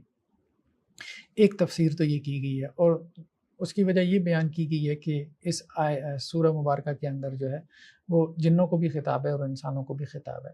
البتہ بعض اہل علم کا یا بعض مفسرین کا کہنا یہ ہے کہ یہاں دو جنتوں سے مراد جو ہے وہ یہ جنتیں ہیں، ایک وہ جو کہ دیہاتی لوگوں کے لیے ہوں گی، اور ایک وہ جو شہری زندگی۔ آپ صلی اللہ علیہ وسلم کے زمانے میں ہی طائف ہے، مکہ ہے، مدینہ ہے، یہ چھوٹے چھوٹے شہر تھے، شہری جو لائف سٹائل تھا وہ ڈیفرنٹ تھا، اور جو بدوؤں کا لائف سٹائل تھا وہ بالکل ڈیفرنٹ ہوتا تھا۔ تو یہاں پہ دو اور جنتوں کا ذکر ہے، وَمِن دُونِهِمَا جنتان، ان دو جنتوں کے علاوہ دو جنتیں ہوں گی، ٹھیک ہے، مدہامتان، جو انتہائی خوب گہری سرسبز ہوں گی، ٹھیک ہے۔ اب اس میں بھی جو ہے وہ جب قرآن مجید تذکرہ کرتا ہے دونوں قسم کی جنتوں کا، تو اس میں کچھ ایسی ہیں کہ جن میں کہا جا رہا ہے کہ جی خیموں کے اندر جو ہے وہ ان کی حوریں ہوں گی۔ اب خیمے ظاہری بات ہے ڈیزرٹ میں صحرا میں ہوتے تھے، تو ایک جو بدوانہ جو ہے وہ لائف سٹائل تھا ان کا۔ آج بھی عربوں کے ہاں آپ دیکھیں جو ان کی رائل فیملی وغیرہ ہیں، ان کے اندر یہ مزاج ہوتا ہے، تو وہ صحرا میں ڈیزرٹ میں نکل جاتے ہیں اور وہاں جا کے جو ہے وہ اپنا کچھ وقت گزارتے ہیں اور اس کو انجوائے کرتے ہیں۔ تو ایک تو یہ ہے کہ اس مزاج کے لیے ایک جنت ہوگی کہ خیموں کے اندر جو ہے وہ ان کی حوریں جو ہے وہ ان کے لیے بیٹھی ہوں گی ان کے انتظار میں، اور دوسرا جو ہے وہ ایک جو شہری لائف سٹائل ہوگا اس کے لیے ہوں گے۔ بعض روایات میں ہمیں یہ بھی ملتا ہے کہ دو قسم کی جو جنتیں ملیں گی ان میں سے ایک وہ ہوگی جو کہ چاندی کی ہوگی، یعنی اس کی ہر چیز چاندی کی ہوگی، اور دوسری وہ جس کی ہر چیز جو ہے وہ سونے کی ہوگی۔ بہرحال دو جنتوں کی مختلف طرح سے تشریحات کی گئی ہیں، تو وہ سب ہی ایک اپنے اپنے پہلو کے اعتبار سے درست ہو سکتی ہیں۔ نیکسٹ جو ہے سورہ رحمان کے بعد سورہ واقعہ ہے۔ سورہ واقعہ کا بھی بڑا موضوع جو ہے وہ جنت جہنم یعنی آخرت ہے، آخرت کا بیان ہے۔ سورہ واقعہ کے شروع میں جو ہے وہ السابقون الاولون کا بیان ہے، اور اصحاب الیمین کا اور اصحاب الشمال کا، یعنی آخرت میں لوگ تین کیٹیگریز میں تقسیم ہو جائیں گے۔ ایک وہ جو دنیا میں ہی آگے بڑھ جانے والے تھے، سبقت لے جانے والے تھے، ان کی جنت اور ہوگی، اور ایک وہ ہوں گے کہ جو جن کا اعمال نامہ جو نیکیوں والا پڑ رہا تھا وہ بھاری ہو گیا، تو یہ دائنی طرف والے ہوں گے، ان کے لیے بھی جو جنتیں ہیں ان کو بھی بیان کیا گیا، ان کی صفات بیان کی گئی، یعنی جو جنت کے بڑے درجات میں ہوں گے ان کی جنتیں اور ہوں گی، جو جنت کے نچلے درجات میں ہوں گے ان کی جنتیں اور ہوں گی۔ تو السابقون الاولون جنت کے اعلیٰ درجات میں ہوں گے، جیسا کہ آپ صلی اللہ علیہ وسلم فرمایا جنت کے 100 درجات ہیں، اور ان میں سب سے بڑا درجہ جنت الفردوس ہے۔ جب بھی اللہ سے مانگو تو جو ہے وہ اللہ سے جنت الفردوس کا مطالبہ کرو، کیونکہ اس کے بعد پھر اللہ تعالیٰ کا عرش ہے۔ اور دوسرا جو اصحاب الیمین ہوں گے تو یہ ادنیٰ درجے کی جنتوں میں ہوں گے، تو دونوں کی جنتیں مختلف ہوں گی، اور قرآن نے تفصیل سے دونوں کا جو ڈفرینس ہے اس کو بھی بیان کرنے کی کوشش کی ہے، اور دونوں جنتوں کا جو ڈفرینس ہے قرآن نے اس کو تفصیل سے جو ہے وہ بیان کیا ہے۔ تیسرے نمبر پہ اصحاب الشمال کو بیان کیا گیا، بائیں طرف والے، یعنی یہ وہ لوگ ہوں گے جو کہ ناکام ہوں گے، تو کچھ لوگ آگے کھڑے ہوں گے اعلیٰ درجے کی جنتوں والے، کچھ دائیں طرف کھڑے ہوں گے جو جنت میں جائیں گے، کچھ بائیں طرف کھڑے ہوں گے جو کہ جہنم میں جائیں گے۔ پھر جہنم کی صفات کو قرآن نے کھول کے بیان کیا۔ یہ تو تھا اس سورہ مبارکہ کے مضامین۔ اب اس سورہ مبارکہ کی فضیلت میں کچھ روایات ہیں، لیکن وہ ضعیف اور موضوع بلکہ فیبریکیٹڈ من گھڑت روایت ہیں۔ ان میں سے ایک یہ بھی ہے کہ اگر مغرب کے بعد آپ سورہ واقعہ کی تلاوت کریں تو آپ کے رزق میں کشادگی پیدا ہو جاتی ہے۔ ایسی کوئی صحیح روایت موجود نہیں ہے۔ ہاں ویسے ہی قرآن مجید پڑھے تو اللہ تعالیٰ رزق میں کشادگی کرتے ہیں، اس میں وہ بات عمومی طور پہ کہنا مطلب ٹھیک ہے، لیکن ایسی کوئی اسپیسیفک روایت موجود نہیں ہے کہ سورہ واقعہ کے پڑھنے سے رزق میں کوئی کشادگی ہو جاتی ہے۔ تو اللہ تعالیٰ سابقون الاولون کا تذکرہ کر رہے ہیں کہ جو دنیا میں آگے نکل گیا نا نیکیوں میں، دین کے کام کرنے میں، کہا گیا اولئک المقربون، یہ اللہ کے بہت قریبی ہوں گے قیامت والے دن، مقربین میں سے ہوں گے۔ جیسے دنیا میں جیسے کوئی پولیٹیکل لیڈر ہوتا ہے اور کوئی اس کا قریبی ہوتا ہے، او یار اس کے تو فلاں پولیٹیکل لیڈر کے ساتھ جو ہے وہ جو پرائم منسٹر ہے، چیف منسٹر ہے، اس کے ساتھ تعلقات ہیں، تو لوگ بڑا اس کے اوپر فخر کرتے ہیں۔ تو اللہ کے مقرب مطلب کتنے قابل فخر لوگ ہوں گے جو قیامت والے دن اللہ کے مقرب ہوں گے، اللہ کے قریبی ہوں گے، فی جنات النعیم، نعمتوں والے باغات میں، ثلۃ من الاولین وقلیل من الآخرین۔ تو یہ جو سابقون الاولون ہوں گے نا، تو ہر امت میں یہ پہلے لوگوں میں زیادہ ہوں گے اور پچھلے لوگوں میں کم ہوں گے، یعنی اس امت میں بھی پہلے لوگوں میں یعنی صحابہ میں زیادہ لوگ ہوں گے جو السابقون الاولون میں ہوں گے، اور اس امت میں جو بعد میں آنے والے ہیں ان میں تھوڑے لوگ ہوں گے جو السابقون الاولون میں شامل ہوں گے۔ علی سرر موضونہ، اور ان کی جو مسحریاں ہوں گی وہ سونے کی تاروں سے بنی ہوئی ہوں گی، جن کے اوپر یہ بیٹھے ہوں گے۔ متقین علیہا متقابلین، آمنے سامنے تکیہ لگا کے بیٹھے ہوں گے۔ یطوف علیہم ولدان مخلدون، ان کے غلمان جو ہمیشہ اسی طرح سے خوبصورت رہیں گے، اسی عمر کے رہیں گے، وہ آ رہے ہوں گے ان کے لیے جو ہے وہ اپنا کھانے پینے کی چیزیں لے کے، باکواب و اباریک و کأس من معین، اور ان کے ہاتھوں میں جام ہوں گے، گلاس ہوں گے اور صاف ستھری شراب کے۔ لا یصدعون عنہا ولا ینزفون، نہ تو اس شراب کے پینے سے ان کے سر میں درد ہوگا اور نہ ہی وہ بہکی بہکی باتیں کریں گے۔ تو یہ اللہ تعالیٰ نے السابقون الاولون کی جنتوں کا نقشہ کھینچا ہے کہ سونے کی مسحریوں پہ بیٹھے ہوں گے گاؤ تکیہ لگا کے، اور ان کے غلمان اور خدام آ رہے ہیں اور ان کے لیے کھانا پینا جو ہے وہ چل رہا ہے۔ تو یہ گپ شپ کی محفلیں ہیں۔ جنت میں تو کوئی عبادت ہے کوئی نہیں، بس بیٹھنا ہے، گپ شپ لگانی ہے، کھانا پینا ہے۔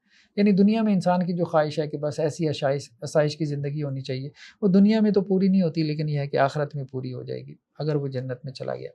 وفاقیت مما یتحیرون، اسی طرح ہر قسم کے میوے جو وہ چاہیں گے، خشک میوہ جات جیسے، ولحم طیر مما یشتہون، پرندوں کا گوشت، بعض اوقات پرندوں کا گوشت انسان کو بہت اٹریکٹ کرتا ہے، جیسے تیتر کا گوشت ہے، بٹیر کا گوشت ہے، تو جس پرندے کا گوشت چاہیں گے وہ ان کے سامنے حاضر ہو جائے گا۔ وحور عین، موٹی آنکھوں والی حوریں ہوں گی، خوبصورت، کامثال اللؤلؤ مکنون، وہ ایسی ہوں گی کہ جیسے کسی نے جو ہے وہ موتی چھپا دی ہوں، ایسی خوبصورت موتی بھی جو کہ چھپا کے رکھے، ایسی خوبصورت۔ جزاء بما كانوا يعملون، یہ ان کے عمل کا بدلہ ہوگا۔ لا يسمعون فيها لغوا ولا تأثیما، اور جنتوں میں، اپنی جنتوں میں وہ کوئی لغو بات نہیں سنیں گے، کوئی گناہ کی بات، کوئی آپس میں لڑائی جھگڑا بھی نہیں ہوگا کہ کوئی ایک دوسرے کو تان و تشنی کریں، ایک دوسرے کو لان تان کریں، موکنگ میمیکنگ، کچھ بھی نہیں ہوگا۔ الا قیلا سلاما سلاما، بس ایک دوسرے پہ سلامتی بھیج رہے ہوں گے۔ وہاں جنت میں کوئی لڑائی جھگڑا بھی نہیں ہوگا، ٹھیک ہے۔ اور یہ جو سلامتی بھی بھیج رہے ہوں گے یہ بھی تکلف سے نہیں، مطلب یہ از خود، مطلب ان کے جیسے آتا ہے نا کہ سانس کے اندر اللہ کی تحلیل، تکبیر، تسبیح، تحمید ڈال دی جائے گی، از خود سے جو ہے وہ اللہ کی تعریف اور توصیف کر رہے ہوں گے، اس کے لیے انہیں کوئی تکلف نہیں کرنا پڑے گا۔ پھر نیکسٹ جو ہے وہ اصحاب یمین کا، یعنی یہ تو السابقون الاولون کی جنتوں کا بیان تھا، اب اصحاب الیمین یعنی جن کا نیکیوں والا پلڑا بھاری ہو گیا، ان کی جنتیں، تو کہا جا رہا ہے کہ دیکھو وہ بھی کیا خوب جنتوں میں ہوں گے، اور بیری کے لمبے لمبے درخت ہیں، مطلب جو بغیر کانٹوں کے ہوں گے بیری کے درخت، وطلح منضود، اور اسی طرح کیلوں کے درخت جن میں کیلے تہ در تہ لگے ہوں گے، وظل ممدود، لمبے لمبے سائے، جیسے ہم سور کے درخت دیکھتے ہیں، نادرن ایریاز میں جاتے ہیں، لمبے لمبے درخت ہیں، تو ایسی ان کی جنتیں ہوں گی۔ وماء مسکوب، گرتا ہوا پانی جیسے آبشاروں کا پانی ہوتا ہے۔ وفاکہۃ کثیرہ، اور بہت سارے پھل ہوں گے، لا مقطوعۃ ولا ممنوعہ، نہ وہ پھل کبھی ختم ہوں گے نہ کوئی ان کو ان سے روکے گا۔ وہ فرش مرفوعہ، اور ان کے لیے اونچی اونچی مسحریاں لگی ہوں گی، اور ان کے لیے جو ہے وہ اللہ تعالیٰ نے حوریں پیدا کی، فجعلناہن ابکارا، کہ جن کو اللہ تعالیٰ نے جو ہے وہ بنایا، باکرا بنایا، یعنی وہ غیر شادی شدہ ہوں گی، ان کو کسی مرد نے ان سے پہلے چھوا نہیں ہوگا۔ وہ ان کی جو حوریں ہوں گی وہ ان کے ساتھ جو ہے وہ پیار جتلانے والی ہوں گی، پیار کا اظہار کرنے والی ہوں گی، اور وہ ان کی ہم عمر ہوں گی۔ لاصحاب الیمین، یہ سب نعمتیں جو ہے وہ ان لوگوں کے لیے ہوں گی جو دائیں طرف والے ہوں گے۔ نیکسٹ کیا ہے؟ نیکسٹ پھر اصحاب الشمال، تیسری کیٹیگری کے لوگ جو بائیں طرف والے ہوں گے، جن کو اعمال نامہ بائیں ہاتھ میں دیا جائے گا۔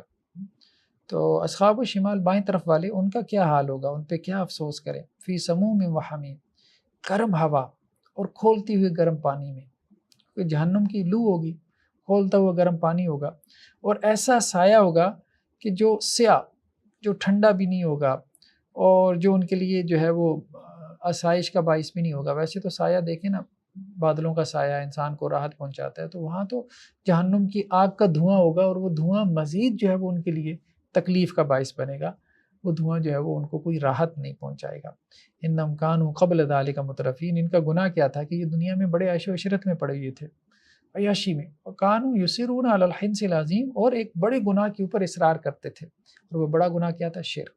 شرک کے اوپر اصرار کرتے تھے، ظلم کے اوپر جو ہے وہ اصرار کیا کرتے تھے۔ نیکسٹ آیات میں اللہ سبحانہ و تعالیٰ موت اور نزع کے عالم کی کیفیات کو بیان کر رہے ہیں۔ ہر انسان نے دنیا سے جانا ہے، یہ تو یونیورسل ٹروتھ ہے نا، جو دنیا میں آیا وہ جا رہا ہے، آنے کی ترتیب ہے، جانے کی کوئی ترتیب نہیں ہے۔ دادا جو ہے وہ پہلے آیا ہے، لیکن ہو سکتا ہے کہ جی پوتا جو ہے وہ پہلے جا رہا ہو، دادا بعد میں جا رہا ہو۔ تو اللہ سبحانہ و تعالیٰ کہہ رہے ہیں کہ دیکھو تم نے اپنا وتیرہ بنا لیا، اپنی عادت بنا لی ہے کہ تم حیات کو جھٹلا رہے ہو، آخرت کو جھٹلا رہے ہو۔ تو ذرا سوچو کہ جب یہ جان تمہاری حلق میں پہنچ جائے گی، یعنی ہر انسان کے اندر اللہ نے ایک روح ڈال دی ہے نا، تو جیسی وہ روح نکلتی ہے تو ہم کہتے ہیں کہ وہ فوت ہو گیا، وہ روح اوپر چلی جاتی ہے آسمانوں میں۔ نیک لوگوں کی روحیں علیین میں ہوتی ہیں، بدکار لوگوں کی سجین میں ہوتی ہیں۔ تو جب روح انسان کی حلق میں آ کے اٹک جاتی ہے، کچھ لوگوں کی روح آسانی سے نہیں نکلتی، پھنس جاتی ہے، تکلیف سے وہ جو ہے وہ ان کی جان نکلتی ہے۔ وَأَنْتُمْ حِينَئِذٍ تَنظُرُونَ، اور تم اس وقت دیکھ رہے ہوتے ہو، یعنی تم جو رشتہ دار اور ریلیٹیوز ہو دیکھ رہے ہو، تمہارا جو محبوب ہے، تمہارا جو رشتہ دار ہے تمہاری آنکھوں کے سامنے دنیا سے جا رہا ہے۔ وَنَحْنُ أَقْرَبُ إِلَيْهِ مِنْكُمْ وَلَٰكِن لَا تُبْصِرُونَ، اور ہم اس مرنے والے کے زیادہ قریب ہوتے ہیں، تم سے بھی زیادہ، لیکن تم ہمیں نہیں دیکھ رہے ہوتے۔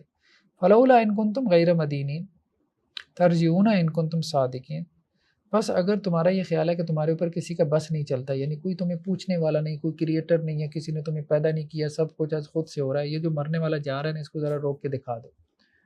تو بھائی روک کے دکھا دو پھر، اگر مطلب تمہارے اوپر کسی کا کوئی اختیار نہیں ہے، کوئی اتھارٹی نہیں ہے تمہارے اوپر، کوئی جو ہے وہ الٹیمیٹ ٹروتھ نہیں ہے، ٹھیک ہے، تو پھر اس کو روک کے دکھاؤ۔ یہ جو جا رہا ہے تم روکنا چاہتے ہو نا، تم نہیں چاہتے کہ یہ جائے، تم نہیں روک سکتے، دنیا بھر کی میڈیکل سائنس لگا لو، ڈاکٹروں کو جمع کر لو، تم اس کو نہیں روک سکتے۔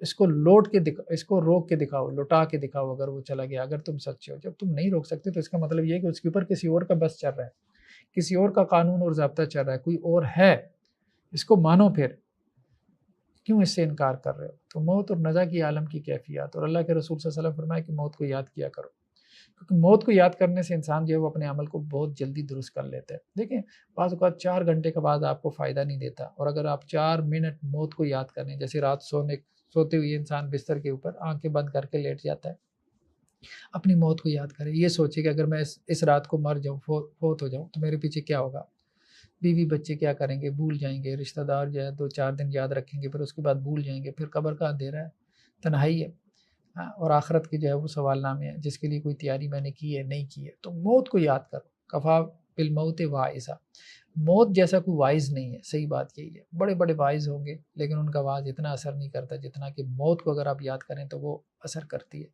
تو اس لیے حضرت عثمان رضی اللہ عنہ کے بارے میں آتا ہے کہ وہ قبر پہ جا کے بہت زیادہ جو ہے وہ رویا کرتے تھے۔ کسی نے ان سے پوچھا تو انہوں نے کہا کہ اللہ کے رسول صلی اللہ علیہ وسلم کے فرمان کے مطابق یہ آخرت کی پہلی منزل ہے، یہ قبر جو ہے وہ پہلی سیڑھی ہے، پہلی منزل ہے، اس میں کامیاب ہو گئے تو آگے کامیاب ہو جائیں گے، یہاں ہی اگر پکڑے گئے تو آگے بھی پکڑا جائے گا۔ تو اس لیے موت کو یاد کر کے جو ہے وہ روئے، موت کو یاد کرتا رہے گا تو بہت سارے اعمال کو سیدھا رکھے گا۔ اور جب انسان اپنی موت کو بھلا دیتا ہے تو ہم دیکھتے ہیں کہ وہ بہت غافل ہو جاتا ہے۔ اب آپ دیکھتے ہیں نا، جیسے ہی کوئی ریلیٹیوز میں سے کوئی فوت ہو جاتا ہے تو انسان اللہ کی طرف متوجہ ہو جاتا ہے، کیونکہ اسے موت یاد آنا شروع ہو جاتی ہے، اسے یاد آنا شروع ہو جاتا ہے کہ میں نے بھی مرنا ہے۔ لیکن جیسے ہی وہ غافل ہو جاتا ہے موت سے، اپنی موت کو بلا دیتا ہے، تو وہ پھر بدعمالی کی طرف، اللہ کی نافرمانی کی طرف جو ہے وہ چل پڑتا ہے، پھر اچانک موت اس کو آ لیتی ہے اور اس وقت مہلت بھی نہیں ہوتی۔ تو اس لیے قبرستان کی زیارت کرتے رہنا چاہیے۔ اس لیے آپ صلی اللہ علیہ وسلم فرمایا کہ قبرستان کی زیارت کیا کرو، کیونکہ اس کی زیارت جو ہے فإنها تذکر الآخرہ، وہ آخرت کو یاد کرواتی ہیں۔ نیکسٹ آیات میں سورہ حدید کا تذکرہ ہے۔ تو سورہ حدید سے پھر آگے جو 28واں پارہ ہے اس کی جو صورتیں ہیں یہ مدنی صورتیں ہیں، یعنی سورہ قاف سے جو آخری منزل شروع ہوئی تھی 26ویں پارے سے، اس سے لے کے سورہ ناس تک اکثر و بیشتر مکی صورتیں ہیں، لیکن درمیان میں یہ کچھ مدنی صورتیں بھی اس میں آ گئی ہیں کہ جن کے مضامین میں ہمیں جو ہے وہ جہاد القتال کا تذکرہ ملتا ہے، انفاق فی سبیل اللہ کا ذکر ملتا ہے، جو کہ مدنی صورتوں کے عام طور پہ جو ہے وہ مضامین ہیں۔ شروع کی جو آیات ہیں سورہ حدید کی، تو اس میں اللہ کے راستے میں خرچ کرنے کا ہمیں ذکر ملتا ہے، اور کہا جا رہا ہے کہ من ذا الذی یقرض اللہ قرضا حسنا، کون ہے جو اللہ کو اچھا قرضہ دے، یعنی اللہ کے راستے میں خرچ کرو۔ چلو اتنی ہمت نہیں ہوتی کہ اللہ کے راستے میں خرچ کر سکو تو اس کو قرض سمجھ لو، یعنی اللہ کے ذمہ یہ قرض ہے جو قیامت والے دن اللہ تعالیٰ تمہیں واپس لوٹا دے گا۔ اب دیکھیں قیامت والے دن بھی تو کوئی کرنسی چلے گی نا، اس کرنسی کے عوض وہاں پہ تمہیں کوئی معلات خریدنے ہیں، کوئی جگہ اپنے نام الاٹ کرنی ہے، کوئی وہاں کی نعمتیں تمہیں چاہیے۔ آخرت کی زندگی ظاہر بات ہے، ایک زندگی ہے، ایک لائف ہے، تو وہاں رہنے کے لیے کوئی گھر بار چاہیے۔ تو وہ کون سی کرنسی ہے؟ وہ اعمال کی کرنسی ہے جو آخرت میں کام آئے گی، یا وہ سیونگ ہے جو آپ نے یہاں اللہ کے راستے میں خرچ کر کے آخرت کے لیے کر لی۔ تو اللہ سبحانہ و تعالیٰ وہی بات کر رہے ہیں کہ اللہ کو قرضہ سمجھ کے دے دو، فَيُضَاعِفَهُ لَهُ وَلَهُ أَجْرٌ كَرِيمٌ، اور اللہ تعالیٰ پھر اس کو کئی گنا واپس کر کے لوٹائے گا۔ یعنی ویسے تو سود انٹرسٹ جو ہے وہ الاؤڈ نہیں ہے، جائز نہیں ہے، لیکن آخرت میں اللہ تعالیٰ تمہیں تمہارا قرض کئی گنا بڑھا چڑھا کے واپس کرے گا، کیونکہ وہ مالک ہے، وہ خالق ہے، وہ اس کا اجر جو ہے وہ کتنے گنا مرضی بڑھا چڑھا کے واپس دے، تو اس میں کوئی حرج والی بات نہیں ہے۔ نیکسٹ آیات میں یہ بات کہی جا رہی ہے کہ دلوں کی جو نرمی ہے یہ بہرحال بہت بڑا خیر ہے، اس کو اپنے اندر پیدا کرنے کی کوشش کرو، اور دلوں کی جو سختی ہے یہ بہت بڑا شر ہے، اس سے بچنے کی کوشش کرو۔ تو کہا جا رہا ہے کہ کیا اہل ایمان کے لیے ابھی وہ وقت نہیں آیا ان تخشع قلوبہم لذکر اللہ، کہ ان کے دل اللہ کی یاد کرتے ہوئے یا اللہ کی یاد سے کیا ہو جائیں؟ ڈر جائیں۔ یعنی جب بھی اللہ کا ذکر آئے تو ان کے دل لرز اٹھیں، جب بھی قرآن پڑھا جائے، سنایا جائے تو اس وقت ان کے دل لرز اٹھیں۔ کیا ابھی بھی وقت نہیں آیا؟ وَلَا يَكُونُوا كَالَّذِينَ أُوتُوا الْكِتَابَ، دیکھو اہل کتاب کی طرح نہ ہو جانا، یہود النصارہ کی طرح، خاص طور پہ یہودیوں کی طرح، ٹھیک ہے، کہ جب فطال علیہم الامد، جب ان کے اوپر ایک لمبی مدت گزری، یعنی ان کے نبی چلے گئے، بعد میں ایک لمبی مدت گزری قوم کے اوپر، فقست قلوبہم، تو ان کے دل سخت ہو گئے، وکثیر منہم فاسقون، اور اب ان کے اکثر نافرمان ہیں۔ تو ہوتا ہی ہے، نبی جب دنیا سے چلے جاتے ہیں تو آہستہ آہستہ لوگوں کے دل بڑے سخت ہو جاتے ہیں، جب دل سخت ہو جاتے ہیں تو اب رویوں میں بھی بدخلقی، بد اخلاقی، بد تہذیبی جو ہے وہ آ جاتی ہے۔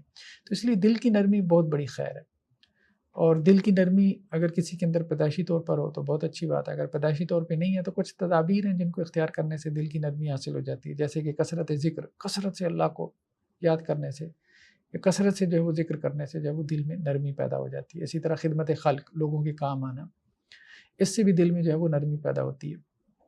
تو کچھ تدابیر ایسی ہیں کہ جن کے ذریعے سے انسان اپنے دلوں کو نرم کر سکتا ہے، اگر وہ یہ سمجھتا ہو کہ اس کے دل میں سختی آ گئی، اور جب انسان کا دل سخت ہو جائے تو پھر ظاہری بات ہے اس کے اوپر قرآن اثر نہیں کرتا۔ جیسے قرآن نے یہودیوں کے بارے میں کہا نا کہ ان کے دل ایسے سخت ہو گئے جیسے پتھر سے بھی زیادہ سخت ہو گئے، ٹھیک، اور پھر قرآن نے یہ بھی کہا کہ ہم یہ قرآن اگر پہاڑ کے اوپر نازل کر دیتے تو وہ ریزہ ریزہ ہو جاتا، لیکن انسان جو ہے اس کے اوپر کوئی اثر نہیں ہوتا، اور یہ انسانوں کے لیے غور و فکر کرنے کی بات ہے۔ تو وہی وجہ ہے کہ جب انسان کا دل سخت ہو جاتا ہے نا، پھر وہ قرآن کے اثرات قبول نہیں کرتا، پھر وہ وحی کے اثرات قبول نہیں کرتا، اور وحی کے اندر اثر تو ہے، جیسے بارش جو ہے اس کے اندر اثر ہے، پانی کے اندر اثر ہے، لیکن پانی جو ہے وہ کوئی چیز ابزارو کرے گی، زمین جو ہے وہ پانی کو ابزارو کرے گی، تبھی تو وہ بیج جو ہے جو اس کے اندر کسان نے بویا ہے تو وہ پھل پھول کی صورت میں باہر نکلے گا۔ لیکن اگر زمین پانی نہیں ابزارو کرے گی، جیسے کہ چٹان ہوتی ہے، پہاڑ کی طرح سخت زمین، تو ظاہری بات ہے کہ وہ کیا پھل پھول جو ہے وہ پودے اگائے گی۔ تو اسی طرح انسان کا دل جب سخت ہو جاتا ہے تو وہ وحی کو ابزارو کرنے کی صلاحیت سے محروم ہو جاتا ہے، وحی کے اثرات کو اپنے اندر جذب نہیں کر پاتا، اور جو دل نرم ہوتا ہے تو وہ وحی کے اثرات کو اپنے اندر جذب کرتا ہے، اور پھر اس کے وجود سے جو ہے وہ اخلاقیات کا جو شجر ہے، شجر طیبہ، وہ پھوٹتا ہوا ہمیں نظر آتا ہے۔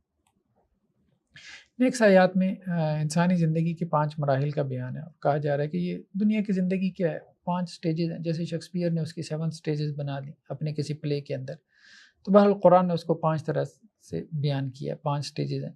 لعب و لہو، دنیا میں انسان جب آتا ہے تو بچہ ہے، ٹوائز کے ساتھ کھیل رہا ہے، سب کی مطلب بچپنا اسی طرح سے گزرتا ہے، کھلونوں کے ساتھ کھیلتے ہوئے، ولہو، اس کے بعد تھوڑا سا انسان بڑا ہوتا ہے تو پھر وہ تماشے کی طرف مائل ہوتا ہے، یعنی اب ایسا کھیل کہ جس کے اندر اس کی کوئی مطلب لذت بھی شامل ہو جاتی ہے، یعنی ٹین ایج کو پہنچتا ہے تو اب وہ موویز ڈراموں کی طرف آ جاتا ہے، یا ایسے ناول ریڈنگ کی طرف آ جاتا ہے کہ جس میں کوئی رومانس ہو، کوئی ایسی چیزیں ہوں کہ جس سے اس کی کسی خواہش کی جو ہے وہ تسکین ہو رہی ہو، تو اس کا کھیل اب ماز کھیل نہیں رہ جاتا جیسے بچے کا کھیل ہوتا ہے کہ کھلونوں سے کھیل رہا ہے، ٹھیک ہے، ٹوائے سے کھیل رہا ہے، تو اب اس کے کھیل کے اندر جو ہے وہ اس کی خواہش کی تسکین بھی شامل ہو جاتی ہے، وزینہ، پھر اس کے بعد ایک وقت آتا ہے انسان کے اوپر، خاص طور پہ جو جوانی کا ہے، 16 17 18 سال کا جو عمر ہوتی ہے، اس میں انسان جو ہے وہ زیب و زینت، ہر وقت شیشے کے سامنے کھڑا ہے، اپنے بال سنوار رہے ہیں، اب جیسے آج کل جو ہے وہ سیلفی کی جو ایڈکشن ہے یوتھ کے اندر ہم دیکھ رہے ہیں، تو زیب و زینت اپنے حوالے سے انسان بہت کنسرن ہوتا ہے، اپنے اٹھنے بیٹھنے، پہننے اوڑھنے، کھانے پینے، چلنے پھرنے،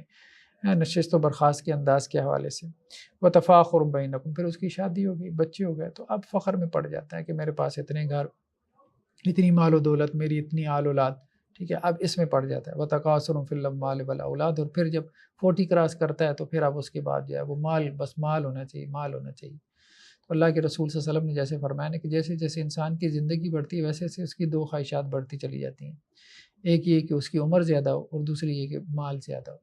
یعنی یہ جو اس کی حرص و لالچ ہے نا، زیادہ عمر اور زیادہ جو ہے وہ مال کی، اس کی کبھی ختم نہیں ہوتی. اس لیے ایک اور حدیث میں آپ صلی اللہ علیہ وسلم فرمایا کہ ابن آدم جو ہے وہ اس کا پیٹ کبھی بھی نہیں بھرتا. مطلب 2 وادی سونا ہو جائے، مطلب چاندی ہو جائے تو اس سے بھی اس کا پیٹ نہیں بھرے گا. قبر کی مٹی اس کا پیٹ بھر سکتی ہے. تو یہ ہے کہ انسانی زندگی یہی ہے بس. مطلب بچپن اس کا کھیل کود میں گزر گیا، پھر اس کے بعد جو ہے وہ ٹین ایج کے اندر وہ کچھ جو ہے وہ اپنی خواہشات کے پیچھے پڑا رہا، ان کی یا اپنے نفس کی سیٹسفیکشن میں لگا رہا، پھر اس کے بعد زیب و زینت کے پیچھے پڑ گیا، ٹھیک ہے، اپنے بننے سنورنے میں اس کی زندگی گزر گئی. پھر اس کے بعد جو ہے وہ فخر میں کہ یہ میری جاب، یہ میری ملازمت، تو اس میں پڑ گیا. پھر خاندان کے اوپر فخر کرنا، پھر اس کے بعد جو ہے وہ مال و دولت اکٹھی کرنے میں جو ہے وہ اس کی لائف گزر جاتی ہے کہ یہ بھی جمع کر لوں، وہ بھی جمع کر لوں. کمثل غیث اعجب الکفار. اب انسانی زندگی کی مثال ایسی ہے کہ جیسے بارش ہے، اور کسان کو بڑی بھلی لگتی ہے کیونکہ بارش کی وجہ سے نباتات اگتی ہیں. ثم یہیج فتراء مصفرا. پھر وہ فصل جو ہے وہ پک کے تیار ہو جاتی ہے، پھر آپ دیکھتے ہیں کہ وہ زرد ہو جاتی ہے. ثم یکون حطاما. پھر کسان اس کو کاٹ لیتا ہے، چورا چورا ہو جاتی ہے. تو جس طرح وہ فصل جو ہے وہ چورا چورا ہو جاتی ہے، کسان نے وہ فصل کاٹ لی ہے، اسی طرح انسان کی نسل ہے، پوری پوری نسلیں اللہ سبحانہ و تعالیٰ کاٹ کے اگلی نسل انسانی دنیا میں آ جاتی ہے. یہاں سے 100 سال بعد ہم دیکھیں گے کہ جتنے انسان آج موجود ہیں، کوئی اللہ ماشاءاللہ موجود ہوگا، یہ نسل ختم ہو جائے گی، اس کی جگہ ایک نئی نسل آ چکی ہوگی. پھر 100 سال بعد وہ نسل ختم، اس کے بعد ایک نئی نسل. تو جس طرح سے فصل جو ہے وہ کٹ جاتی ہے، اسی طرح انسان کی نسل بھی کٹ جاتی ہے. اور اس کے بعد کیا ہے، جس طرح فصل چورا چورا پڑی ہوتی ہے جو کسان کاٹ لیتا ہے، اسی طرح وہ نسل جو ہے وہ چند ماہ کے بعد آپ دیکھیں کیا ہوتا ہے، قبر کے اندر جو ہے وہ کیمیکل پروسیس ہے، انسان کی ہڈیاں بھی جو ہے وہ کھٹ جاتی ہیں، مٹی میں مل کے مٹی ہو جاتی ہیں. اور دیکھو وہ فی الآخرت عذاب شدید و مغفرت من اللہ و رضوان. آخرت میں 2 صورتیں ہیں، یا تو سخت ترین عذاب ہے یا اللہ کی رضا ہے، اللہ کی مغفرت ہے. تو اب کوئی تھرڈ چوائس تو ہے کوئی نہیں. وما الحیات الدنیا الا متاع الغرور. دنیا کی زندگی تو بس دھوکے کا سامان ہے، جو بھی اس کے پیچھے پڑ گیا وہ دھوکے میں مبتلا ہو گیا. نیکسٹ جو ہے آیات، اور خاص طور پہ اس کی آخری آیات جو ہے 28ویں پارے کی اور سورہ الحدید کی، تو بہت اہم آیات ہیں جس میں اللہ تعالیٰ نے رسولوں کو بھیجنے کا مقصد بیان کیا کہ اللہ نے رسولوں کو کیوں بھیجا، کیا مقصد کیا تھا ان کا. تو اللہ سبحانہ و تعالیٰ کہہ رہے ہیں کہ ہم نے اپنے رسولوں کو واضح دلائل، کھلی نشانیاں دے کے بھیجا، میریکلز لے کے آتے تھے. قرآن مجید جو ہے وہ اللہ کے رسول صلی اللہ علیہ وسلم کا میریکل ہے. وانزلنا معهم الکتاب والمیزان. اور ہم نے رسولوں کو کتاب بھی دی، والمیزان، اور میزان بھی دیا، ٹھیک ہے. یقوم الناس بالقسط، کہ لوگ جو ہے وہ انصاف کے اوپر قائم رہیں. اللہ نے کتاب دی، کتاب کے اندر قانون ہے، دوسری طرف میزان دیا، بھائی قانون کے مطابق جو ہے وہ فیصلے کر کے لوگوں کو ان کا حق دو. بس اس کے لیے اللہ نے رسولوں کو بھیجا کہ رسول جو ہے وہ آ کے لوگوں کو ان کا حق دلواتے تھے کتاب اللہ کی روشنی میں، اللہ کی قانون کی روشنی میں. جو ان کا حق بنتا تھا وہی کی روشنی میں رسول کیا کرتے تھے، وہ تول تول کے دیتے تھے. تو اب کیا ہمارے یہاں تو یہ ہو نہیں رہا. مطلب ہمارے یہاں دینداری اسی کو سمجھا جاتا ہے کہ جیسے آپ دنیا کے مطلب آسمانوں سے اوپر کی بات کریں یا زمین سے نیچے کی، قبر کی بات کریں یا آپ جنت جہنم کی بات کریں، درمیان میں تو کوئی بات کی نہیں جاتی، اس کو تو دنیا داری سمجھا جاتا ہے. حالانکہ یہ دنیا داری نہیں ہے. ٹھیک ہے، ہمارے دین کے اندر جو ہے وہ قبر کی زندگی کی بھی بات ہے، اور اسی طرح سے جو ہے وہ آخرت کی بھی بات ہے، ٹھیک ہے. لیکن یہ ہے کہ درمیان میں یہ جہاں ہم رہ رہے ہیں اس کی بھی بات شدت کے ساتھ قرآن نے کی ہے کہ یہاں تم نے ظلم کو ختم کرنا ہے، یہاں تم نے انصاف کو اور حق کو جو ہے وہ رائج کرنا ہے، ظالموں کا ہاتھ تم نے پکڑنا ہے، منکرات کو تم نے بدلنا ہے. تو یہ وہ سب ہے جو کہ نبی جو ہے وہ کرتے تھے، اور اللہ سبحانہ و تعالیٰ ان کو یہ کام اسائن کرتے تھے. ایک تو یہ کہ لوگوں کو ایمان کے اوپر کھڑا کریں، لوگوں کو عمل صالح کے اوپر کھڑا کریں، اور دوسرا یہ ہے کہ معاشرے سے ظلم کو ختم کریں، معاشرے کے اندر انصاف اور حق کا بول بالا کریں. وہ کام جو عدالتوں کے کرنے کا تھا کہ انصاف کو رائج کرتے ہیں. اب تو یہ معاملہ ہو گیا کہ جی خود جو ہمارے یہاں کے چیف جسٹس ہوتے ہیں تو وہ انصاف کی بھیک مانگ رہے ہوتے ہیں. مطلب ہماری پاکستان کی تاریخ میں ایسی مثالیں ہمیں مل جاتی ہیں. تو عدالتیں بھی جو ہے وہ ایک کھیل تماشا جو ہے وہ سیاست کا ایک ذریعہ بن گئی ہیں. پولیٹیکل پارٹیز ہیں، وہ ججز بھی جو ہے وہ تقسیم ہو گئے ہیں، کوئی ایک پولیٹیکل پارٹی کے ساتھ ہیں، کچھ کی دوسری پولیٹیکل پارٹی کے ساتھ ہے. وہ ججوں نے کیا انصاف کرنا ہے. تو رسول جو ہے وہ اس مقصد کے لیے آتے تھے. تو ہمارا پورا نظام جو ہے اس وقت سسٹم جو ہے، پولیٹیکل سسٹم ہو، سوشل سسٹم ہو، اکنامک سسٹم ہو، ہم ویسے ہی ڈیفالٹ کرنے کے قریب ہیں. ہمارا جوڈیشری سسٹم، ہمارا ایجوکیشن سسٹم سب کولیپس ہونے کے قریب ہے. تھوڑا بہت جو تعلیم حاصل کرنے کے لیے جاتے ہیں ہمارے بچے جو ہے مٹیریل سائنسز میں بھی، تو یورپ وغیرہ میں جا کے تعلیم حاصل کرتے ہیں، ورنہ تو ہمارا نظام کیا ہے، ٹھیک ہے. تو نہ اپنی زبان آتی ہے، اردو آتی ہے، نہ انگریزی میں جو ہے وہ کوئی ایکسل کر پائے ہیں. تو مادری زبان جو پنجابی ہے یا کوئی اور ہے اس کو تو ویسے ہی جو ہے وہ حقیر سمجھ کے چھوڑ دیتے ہیں. تو یہ صورتحال ہے ہماری.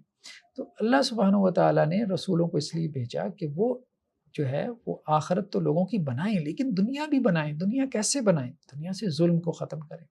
دنیا میں جو ہے وہ لوگوں کو ان کا حق تول کے پورا جس کا جو حق بنتا ہے وہ دیں اور اس میں اپنا رول پلے کریں، ادا کریں، آگے بڑھ کے جو ہے وہ لیڈنگ پوزیشن میں آ کے. یہ کام تھا رسولوں کے کرنے کا اور رسولوں نے یہ کیا بھی. اللہ کے رسول صلی اللہ علیہ وسلم نے جزیرہ نما عرب میں دین کو غالب کیا.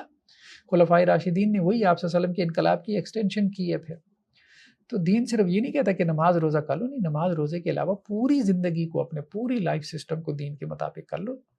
ٹھیک ہے، تمہاری عدالتیں جو ہے وہ دین کے مطابق فیصلہ کریں، تمہاری پارلیمنٹ میں دین کے مطابق جو ہے وہ قانون سازی ہو، تمہاری مارکیٹس میں جو ہے وہ دین کے مطابق جو ہے وہ تجارت ہو، خرید و فروخت ہو، لین دین ہو، تمہاری جو ہے وہ مساجد جو ہے وہ دین کے مطابق آباد ہوں.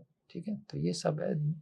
اسی طرح جو شرک کا نظام ہے اس کو ختم کرو، توحید کا نظام جو ہے وہ قائم کرو، نماز کو قائم کرو، زکوٰۃ کا نظام قائم کرو. ٹھیک ہے، ویلفیئر کا جو ہے وہ نظام قائم کرو. ویلفیئر کا جو ایک کانسیپٹ ہے اسلامک ویلفیئر اسٹیٹ کا، اس کو امپلیمنٹ کرو. تو انزلنا الحدید فیہ باس شدید، اور ساتھ میں کہہ دیا کہ ہم نے لوہے کو بھی نازل کیا جس میں سخت جنگ کی صلاحیت ہے.